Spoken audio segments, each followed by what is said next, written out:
Mpendwa, nikukaribishe katika mfululizo wa masomo ya kitabu cha Yoshua. Masomo ya imani kutoka katika kitabu cha Yoshua. Leo au wiki hii katika mwongozo wa kujifunza maandiko matakatifu, tunaangalia somo linalosema Mungu anakupigania. Mungu anakupigania. Kwa sababu yeye Bwana Mungu wa Israeli alipigana kwa ajili ya Israeli. Wiki hii tumeangalia, na wiki zilizopita tumeshachukua kanuni ya dhahabu, a golden rule, kwamba vita vyote vya mcha Mungu sio vita vyake, ni vita vya Mungu wake. Bwana atakupigania nawe utatulia kimya. Tunaona Mungu anampigania Yoshua na wana wa Israeli, na anampa ushindi katika nchi zote za hapo Kanani, katika wafalme wote wa hapo Kanani. Lakini tunataka hebu tuzame zaidi. Kwa nini huyu Mungu mwenye upendo wote aruhusu wakazi wa Kanani na mali zao na familia zao waangamizwe na Yoshua? Au yeye mwenyewe aangamize wale wakazi ili watu wengine wanaitwa Waisraeli waje wakae mahali hapo? Kwa nini Mungu awape Waisraeli ardhi ambayo tayari yenyewe ilikuwa ina watu wanaishi hapo, watu wana mambo yao Bwana? Kwa nini kitu hiki kinakuwepo? Swali hili linatuingiza katika tafakuri ya somo la wiki hii, na tunaweza tusipate majibu yote kama tunavyotaka, maana Mungu wetu ni mpana sana na upeo wake wa maamuzi yake ni makubwa na ya kina sana. Hatuna uwezo wa kuyachambua kwa kina, lakini angalau tupate glimpse, mguso wa kile ambacho Mungu wangu na Mungu wako anataka tukifahamu wiki hii. Tuombe. Asante wewe Mungu mwalimu mwaminifu. Hebu leo utufundishe na kutufunulia tena katika vizio vya viwango vya juu sana jinsi unavyowapigania watu wako na jinsi ya kutujenga katika kujiandaa kukupokea unapokuja hivi karibuni, katika jina la Yesu. Amen. Ili tuelewe kilichotokea, kwa nini Mungu afute kile kizazi cha Wakanani wote na hiyo nchi awape wana wa Israeli, japo wao kuna baadhi ya masharti hawakufuata, wakajikuta wamefungamana tena na wale ambao Mungu amesema wafute. Ili tuelewe vizuri msingi wa haya maelekezo ya Mungu. Unajua, Mungu alipomuumba mwanadamu na kumweka katika bustani ya Eden, ilikuwa amemuumba mwanadamu mkamilifu aliye chini ya uongozi wa Mungu, mfalme wa wafalme, huku yeye akiwa kama ni mfalme wa kadunia haka ambako ameumbiwa na Mungu wake. Na alimpa masharti ya kwamba akae katika principles ambazo Mungu ameziweka. Shetani aliingia akawadanganya watoto wa Mungu awali. Dhambi na uasi ukaingia duniani, japo ya Mungu kuweka mpango wa wokovu ambao ulichukua muda wa miaka kama 1400 hivi. Sasa wanadamu waliendelea kuasi. Itakuwa ni Mwanzo 11 hii ndio kuna msingi ambao unatuingiza kwenye msingi wa somo la wiki hii. Baada ya wanadamu kuzaliana tena wakawa wengi, lakini hawakusambaa. Walikuwa wamekusanyika kwenye eneo moja ambalo huitwa Babel.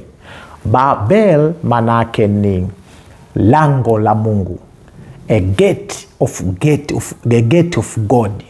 Kwa mahali pale palikuwa ni lango la watu kuabudu miungu, na wakajenga mnara ili Mungu akileta tena mafuriko wakimbie chapuchapu wapande kwenye mnara wasiangamie.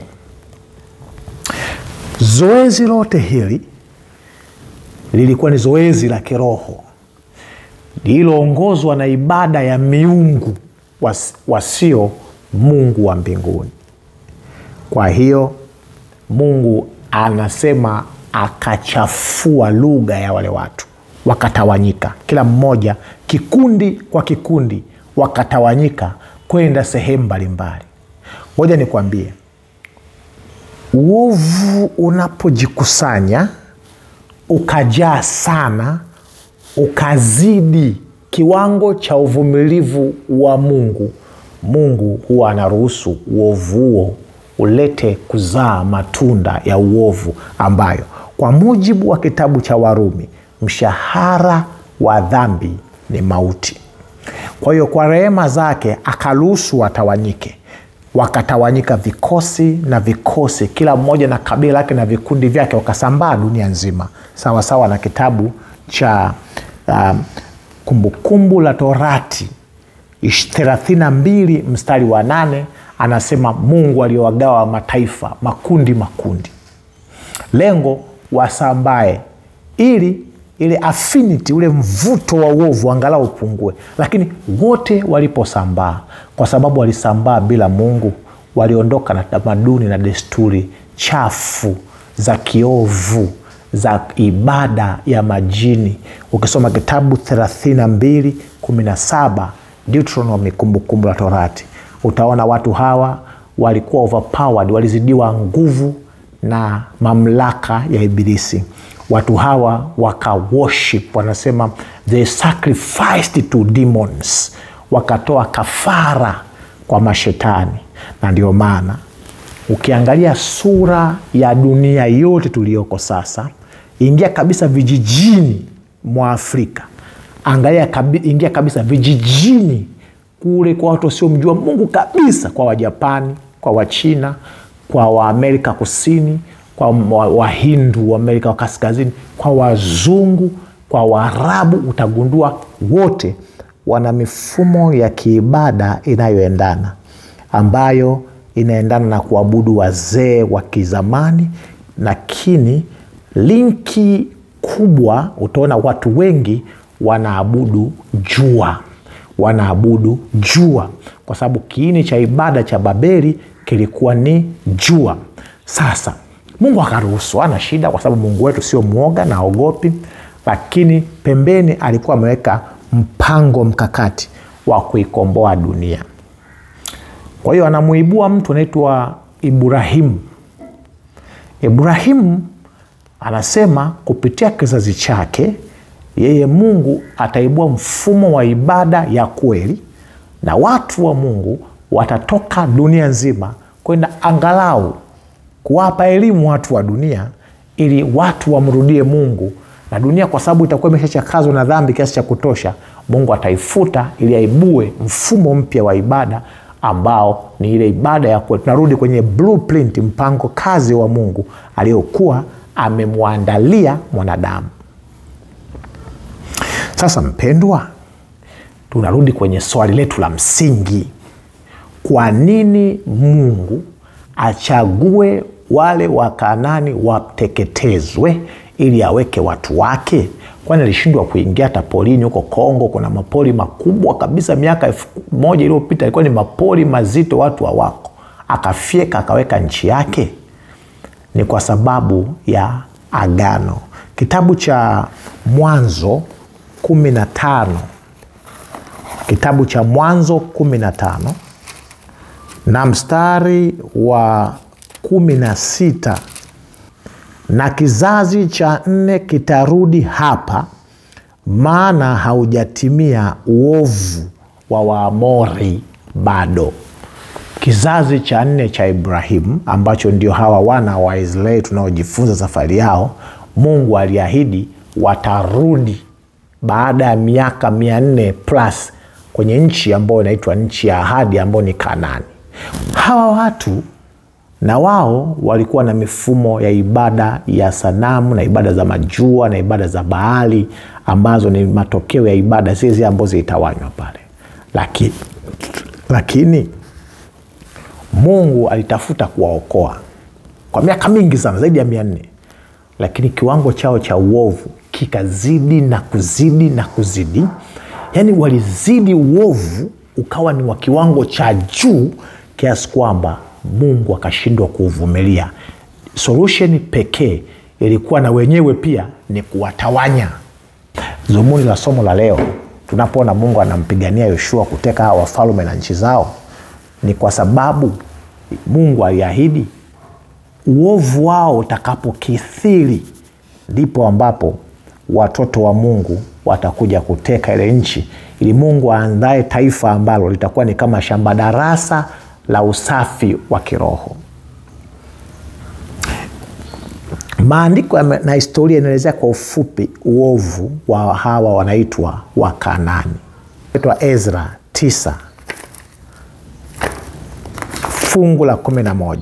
Ulizoziamuru kwa midomo ya watumishi wako manabii ukisema, nchi ile mnayoiendea ili kuimiliki ni nchi ya uchafu, kwa sababu ya uchafu wa watu wa nchi zile, kwa ajili ya machukizo yao yaliyoijaza tangu upande huu mpaka upande huu kwa uchafu wao.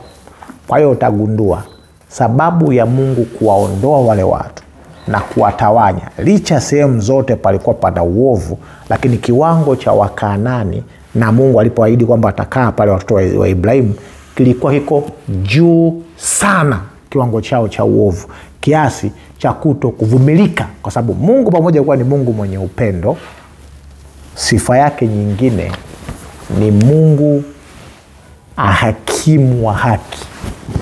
Kiwango cha uovu cha Kanaani kilikuwa kiko juu sana, kiasi kwamba kitabu cha Mambo ya Walawi 18:25 anasema hata ile ardhi ambayo ilikuwa imewabeba ilikuwa imeshawachoka, inasikia kichefuchefu. Anasema nchi inataka kuwatapika. Kwa hiyo hata kama Mungu asingeingilia kati, mazingira yangeingilia kati kukataa uovu. Asili ya dhambi inapozidi sana, hata nchi yenyewe inashindwa kuubeba. Ndio maana kabla Yesu hajaja kuangamiza dunia, dunia yenyewe, ardhi ya dunia na mazingira ya dunia yenyewe yatakuwa na kiu kubwa ya kuharibiwa. Walikuwa naabudu Mungu bahari na miungu mingine midogo midogo mingi sana. Sasa Mungu bahari ni Mungu jua, ambaye aliabudiwa na wanadamu kipindi cha Babel kule kwenye mnara wa Babeli, na wakatawanyika duniani kote. Na ndio maana sehemu yote dunia nzima, katika kacha nyingi, watu wengi wanaabudu majua, jua kama Mungu.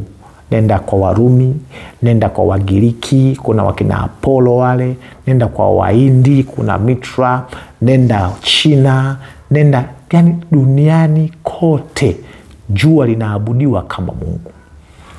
Kwa Warumi kwa mfano, popote ambapo jeshi la Kirumi lilishinda, waliandika maandishi yafuatayo: To sol Deus invictus, yani kwa Mungu jua asiyeshindwa. Kwa hizi ibada za kuabudu jua zilitapakaa Kanaani kwa kiwango cha juu sana, zikiambatana. Kwanza aliaminika ndio Mungu wa uzazi, a god of fertility, lakini pia a god of floods, Mungu wa mafuriko na mvua. Kwa hiyo kuna ibada zilifanyika. Kwa mfano, walikuwa kuna kitu kinaitwa sacred prostitution. Naomba niseme tu kwa ufupi uasi wao jamaa. Ukahaba mtakatifu. Katika zile majengo ya ibada ya Kikanaani kulikuwa kuna watu waitwa temple prostitutes. Kuna makahaba wamekaa kama watawa fulani makanisani au kwenye mahekalu, ambao walikuwa wanazini kama sehemu ya ibada. Na ndio kwamba hata wakati wa Israeli walipoabudu yule ndama, ile mfumo ulikuwa ni mfumo wa Mungu jua, Mungu Ra au Osiris wa huko Misri, ambapo pia iliambatana na mambo haya ya ukahaba wa kingono. Kafara za ngono zilifanyika, ambazo sasa ndio zina nguvu kubwa sana katika mivuto miovu katika dunia ya sasa. Anasema wakaamka asubuhi wakacheza. Neno kucheza kwenye kitabu cha Kutoka, walipocheza kwa ile ndama, maana yake ni caressing. Caressing ni kama wakapapasana, ambapo zoezi la ibada hiyo liliambatana na sexual immorality, uchafu wa kingono. Na ndio maana miziki ya kucheza kanisani, kukata mauno na kuleta hamasa za ngono, miziki yenye midundo na kuibua hisia za kutamaniana na michezo, haikuwa sehemu ya ibada ya wacha Mungu. Ilikuwa ni sehemu ya ibada ya watu walio nje ya Mungu, huko kwa wapagani, Baal worshippers. Kwa nini Mungu alikataza mavazi? Nilikuwa nasoma kitabu kimoja kipindi fulani kimepita, inaitwa Babylon and Sun Worship. Anasema ukahaba uliokuwa, anasema sun worship by all means of all kinds originated in Babylon. Lakini anasema ukahaba ulikuwa ndio alama ya kwanza utakayoiona popote jua lilipokuwa likiabudiwa. Wakati mwingine walibadilishana mavazi. Ya kiume akavaa mwanamke katika part of religious ritual, sehemu ya sikukuu ya kidini. Wanaume wakavaa ya kike. Na matokeo yake, wakati wa vilele vya miziki ya sherehe za kibaal, kwa sababu mwanamke hakujulikana ni nani, mwanamume hakujulikana ni nani, ikatokea muingiliano wa kingono. Mwanamke na mwanamke, mwanamke na mwanaume, mwanaume na mwanaume, vurugu. Na hii ndio kitu ambacho dunia inaelekea sasa, huitwa LGBTQ. Lakini ilianza na muingiliano wa kimavazi. Na ndio maana Mungu akasema wanawake na wajipambe kwa mavazi na muonekano ulio safi. Ndio maana pigwa marufuku mavazi yanaonyesha maumbile ya mwanamke ndani ya ibada. Maana is the attraction of Baal worship. Ni mivuto ya ibada chafu. Kumbukumbu la Torati 22 mstari wa 5 ndio Mungu akakataza, akawapa maonyo. Maana jua hivi vitu mtakutana navyo huko mkienda nchi, wale jamaa wakiwepo watawafundisha mambo ya kiasi. Akasema mwanamke asivae mavazi yampasao mwanaume, wala mwanaume asivae mavazi yampatao mwanamke. Lakini ukiwaambia watu sasa hivi watakubishana na wewe ni mshamba. Lakini hii kitu inawaandaa watu kwenye anguko kubwa la kiroho ambalo linatarajiwa kuja hapo mbele kama sehemu ya uasi wa kibabeli na wa kibaal ambao unaingia ndani ya kanisa kwa kasi sana. Dhambi, naomba niseme, inafananishwa na kansa. Kansa cells zinapozidi kwenye eneo, njia pekee ya kusaidia hilo eneo ni kulikata. Ndio maana unasikia amekuwa na kansa, amekatwa titi, kansa ya titi. Maana tusipokata hilo titi, huyo mama, kansa itasambaa mwili mzima. Amekatwa kidole kwa sababu kilikuwa kina kansa, tukakikata ili zile cancer cells, japo hata huko zitakuwepo, zile zikasambaa kwa kasi, maana huyo mtu atakufa. Hiyo ndio dhambi. Na ndio maana sa Mungu huwa ana tabia ya kugusa baadhi ya maeneo ambayo yamekithiri sana kwa dhambi. Kwa hawa watu wa Kanaani walikuwa wamefikia kiwango cha juu sana cha dhambi, kiasi kwamba hakuna namna, inabidi watolewe katika uso wa dunia wakati Mungu anaendelea na mchakato. Na ndivyo kinachotokea katika siku za mwisho. Kitabu kinachoitwa Last Days Events anasema the cities, kuna kipengele kanasema hivi, cities have become a hotbed of vice.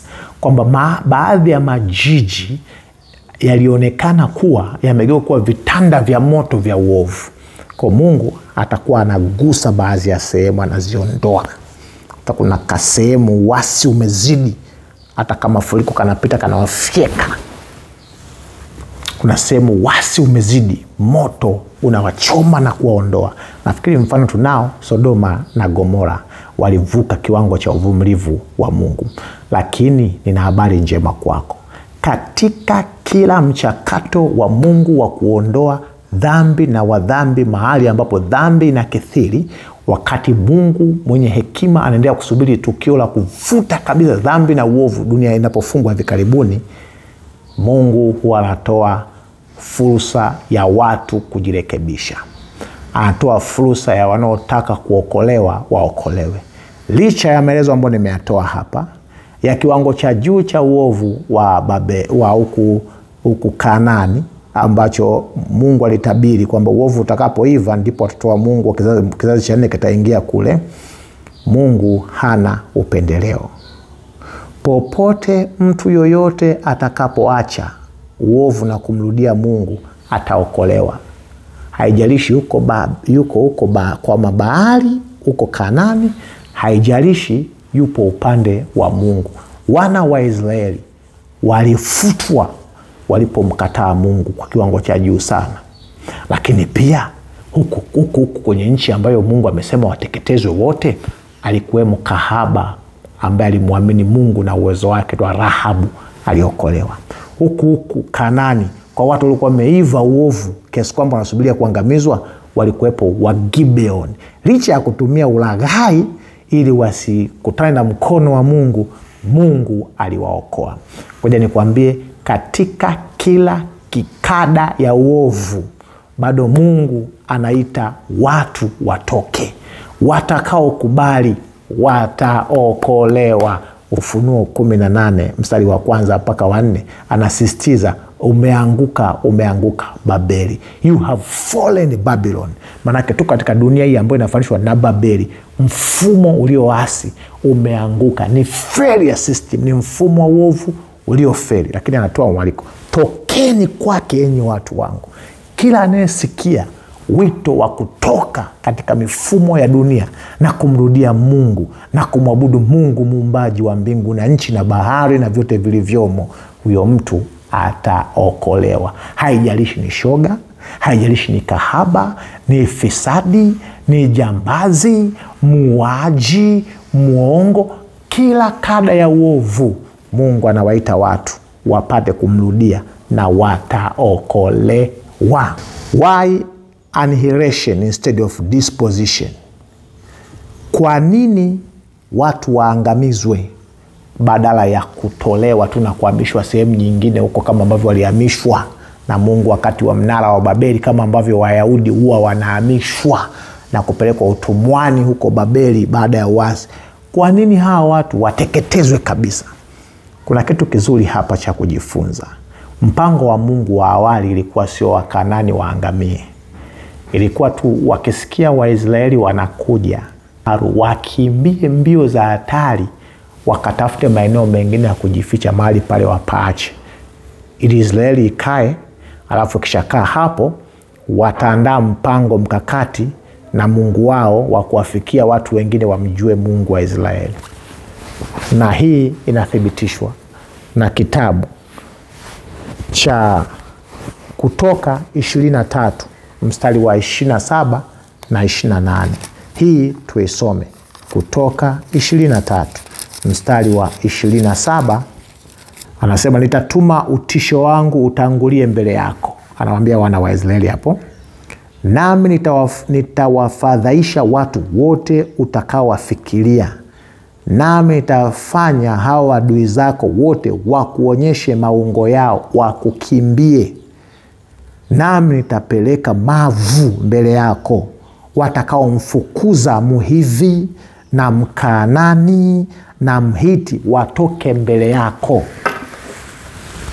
Huu ndio ulikuwa mpango wa Mungu. Maadui wa wacha Mungu wakimbie. Wewe huwezi kukimbia mwovu, mchawi, majini, mganga. Wao ndio walipaswa wakukimbie, kwa mujibu wa Kutoka 23, 26, 27 na 28.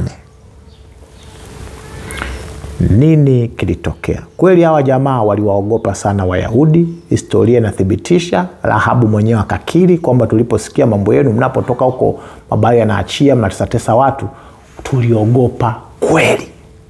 Lakini hawa wana wa Israeli walipoondoka kwenye plani A ya Mungu, ya kwamba Mungu atakupigania nawe unanyamaza kimya, wakaanza kuwa watu wa majungu, watu wa manunguniko, watu wa malalamiko, faithless generation.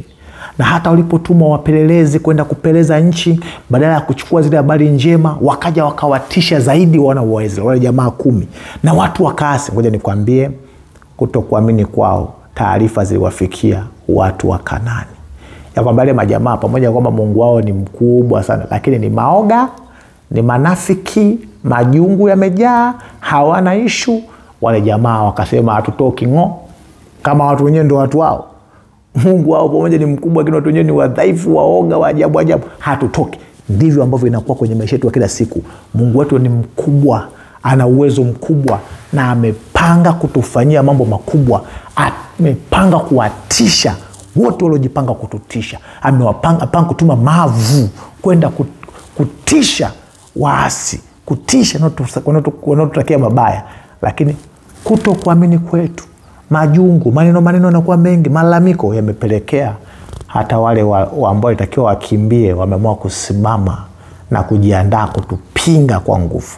Na ndio maana tumejikuta kwa watu wa vita, ugomvi, kwa sababu tumetoka kwenye plani ya Mungu. Utisho wa Mungu kwa wale jamaa wanausimamia, wanagoma kuondoka. Ndicho kilichotokea. Kwa nini kifanyike? Wana wale walioungana na masuala ya utisho wa watu ambao Mungu amewaambia wao watawaogopa, walifia pale jangwani wengi. Kizazi cha pili cha wana wa Israeli, watoto waliozaliwa jangwani pamoja na Yoshua na Kalebu, ndio ambao tunaona sasa kwenye kitabu chetu somo la wiki hii, wanaingia sasa kwenye nchi ya ahadi. Wanakuta ya majamaa yameshakuwa sugu kwenye uovu, lakini yamegomesha kutoka. Kwa hakuna namna ya kuyatoa, na sababu ya kugoma ni sisi watu wa Mungu. Tunapoamua kuacha kuwa watu wa Mungu kweli na kuwa wasanii waovu, wanaimarika kwenye uovu, wanatushinda hata nguvu, wanakuwa wabishi. Kwa Mungu ilibidi aingilie kati kupigana, na uovu wao ulizidi kugangamala na kukomaa zaidi. Mungu ilibidi aingilie kati kwa nguvu kabisa na wakina Yoshua kuweza kupigana kwa niaba ya watoto wake. Na nini kitokea? Mungu alishinda. Lakini pamoja na haya yote, mpango wa Mungu wa muda mrefu ulikuwa sio mpango wa watu kupigana au yeye kupiga watu hivi. Mpango wa Mungu wa muda mrefu ulikuwa ni a plan of peace, mpango wa amani. Siku zote Mungu ni Mungu wa amani. Watu wote wanaomcha Mungu, wanaotembea kwenye mpango wa Mungu ule wa Mungu atakupigania, nawe utanyamaza kimya. Yesu anasema amani ni wapayo si kama amani inayotolewa na binadamu, ni amani ya kina sana ya ndani. Amani ya Yesu ni amani ya kina sana kiasi kwamba haiwi affected, haiathiriwi na mazingira ya nje. Kwa mfano, unaweza kupitia mazingira magumu sana, hali ngumu sana, majaribu magumu sana, upinzani mkali sana, matukio ya kutisha, lakini ukiwa na Yesu ndani yako, Yesu is a king of peace. Amani sio tukio, amani ni mtu, amani ni Yesu. Anapokaa ndani yako, basi anasema kila ubaya unaofanyika kwako, Mungu anaugeuza kuwa wa faida kwako, wa faida kwako. Ndio maana 5 Mathayo kuna mstari pale unasema heri wapatanishi, heri wapatanishi, maana hao wataitwa watoto wa Mungu, watoto wa Mungu. Ole kwa wachonganishi, maana unaweza ukawa unajiita mtoto wa Mungu kwa nje, lakini kama ni mchonganishi, mfarakanishaji, majungu, mchonganishi, anasema wewe huwezi kuitwa mtoto wa Mungu.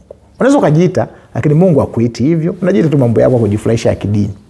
Kwa Biblia inasema watu wa Mungu ni watu wa amani, wanawatendea mema wanaowaudhi, maana lengo lao ndani kabisa mioyo yao wanajua hawa watuudhi bure, ni adui yule wa haki ndiye amewashika na kuwashikilia. Kwa lazima niwatendee haki ili niwapalie makaa ya haki ndani ya mioyo yao, wajue nguvu ya upendo wa Mungu dhidi ya uchafu wa ibilisi ambao anawasukuma kuleta roho mbaya na wasi na vitu visivyofaa.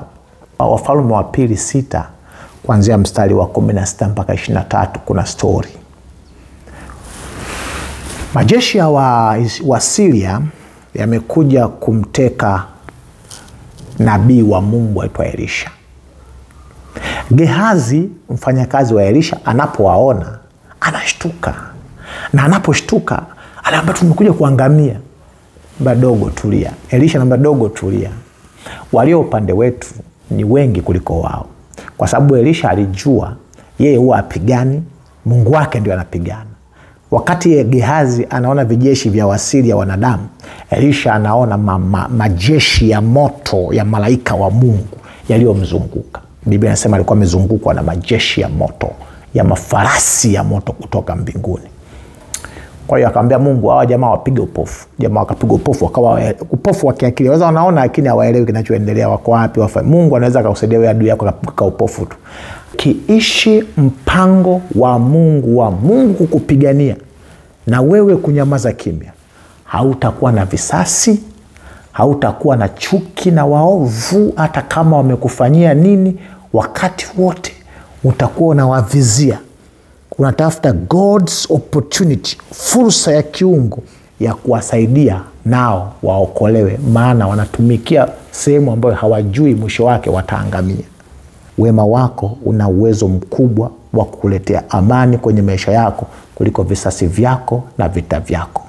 Watu wa Mungu si watu wa visasi, ni watu wa amani. Tutaingia mbinguni kwa amani, na amani hii ndio itakayotulinda. Na amani hii si kitu cha nje, ni amani ya ndani kabisa ya moyo. Matokeo yake ni matokeo ya kumpokea Yesu Kristo. Ufunuo 14:6 na kuendelea. Kisha nikaona malaika mwenye injili ya milele akaruka juu akatangaza, mcheni Mungu na kumtukuza, kwa maana saa ya hukumu yake imefika. Msujudieni yeye alizifanya mbingu na nchi na bahari na vyote vilivyomo. Unasema nahitaji Mungu anisaidie niishi kwenye mfumo wa Mungu kunipigania, nami nitanyamaza kimya. Nasema nahitaji amani ya ndani kabisa, ambayo amani hiyo haipatikani pengine popote isipokuwa kwa Yesu Kristo. Unasema nahitaji kuunganika na Yesu peke yake, sitaki kitu kingine katikati, ili Mungu aniokoe. Alafu nirudi kwenye mfumo wa ibada ya Mungu pekee aliyeziumba mbingu na nchi na bahari na vyote vilivyomo. Na Mungu na akutendee. Mungu akubariki. Kwani kuambie mpendwa, ni maamuzi bora ambayo yataleta matokeo makubwa kwenye maisha yako. Basi tuombe. Baba, asante kwa ajili ya mtoto wako na asante kwa ajili ya neno lako. Neno tumelisikia, na Mungu unatutakia heri, unatutakia mema. Sasa ninaomba tusaidie, amani ipitayo amani zote ikatawale mioyo yetu, ikatawale maisha yetu, ikatawale biashara zetu, ikatawale ofisi zetu, ikatawale watoto wetu, wake na waume, ikatawale maisha yetu. Lakini Mungu, tuokoe na kila mitego ya adui na kila mivuto miovu.